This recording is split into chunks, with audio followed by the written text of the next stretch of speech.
This is HUPCast, the short, sharp podcast from the Hands Up project. Last year, the Hands Up project started working in a slightly different way from what we were doing before.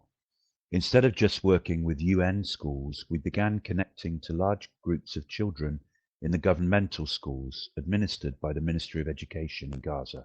Conditions in the governmental schools in Gaza are even more challenging than they are in the United Nations schools. There will usually be around 50 students in a very cramped classroom, no electricity, and no resources other than a blackboard and chalk and the course book English for Palestine. 95% of the children in these classes have never been outside of the tiny piece of land that is the Gaza Strip, and all have experienced trauma from the many wars on Gaza.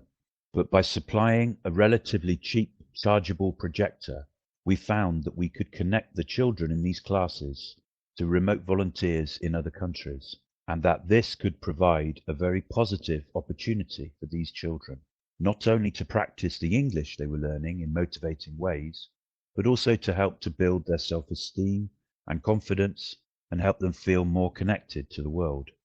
One activity we did was to ask children to prepare to talk to the remote volunteer about a moment in their lives when they felt happy, proud, excited, etc.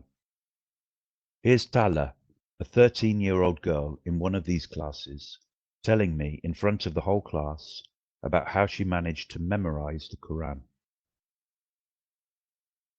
Tell me about that then. When I'm 5 years old, my mom helped me. She was reading the surah and I read with her. When I was 6 years, it finished. Mm-hmm. In grade, it was 11 years old. When you were 11 years old, you read the whole Quran? Yes. Everything? Memorize it. What? Yes. You've memorized the whole of the Quran? 30 juzah. Really? So you've got it in your head? Heart In your heart? That's amazing. and head. Your heart and your head. That's amazing. How do you do it? How? I go to the mosque. A lot of girls. A lot of girls do that. A lot of In girls Gaza. in your class can do that. In Gaza. In Gaza. Can you read me a little bit? Will you just read a little bit to me? Okay. أعوذ بالله من الشيطان الرجيم بسم الله الرحمن الرحيم لقد كفر الذي. After October the 7th, Tala started sending me messages in Arabic on Messenger, and you're about to listen to these messages translated and spoken by friends in the UK. There is bombing all over the country and people are dying. For how long will we continue saying our goodbye to our young people and brothers? How long will these wars go on for?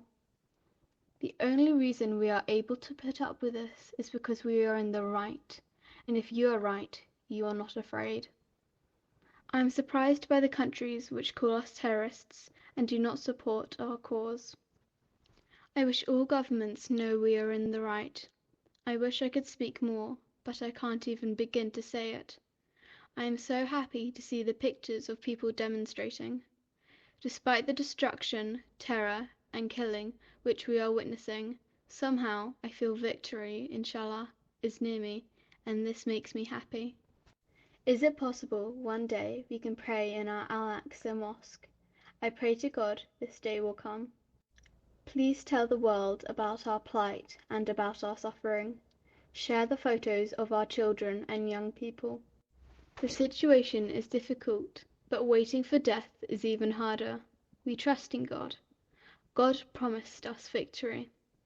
I am always thankful to God, but I'm feeling my heart will burst from horror now. I'm not Tala, I'm her mother. I just wanted our voices to reach out to the whole world. I was hoping Tala would be able to talk, but she's exhausted. We came out of our house to protect ourselves from their shells. God is good and he is merciful. I can speak English. but I have no language to be able to describe what we are going through.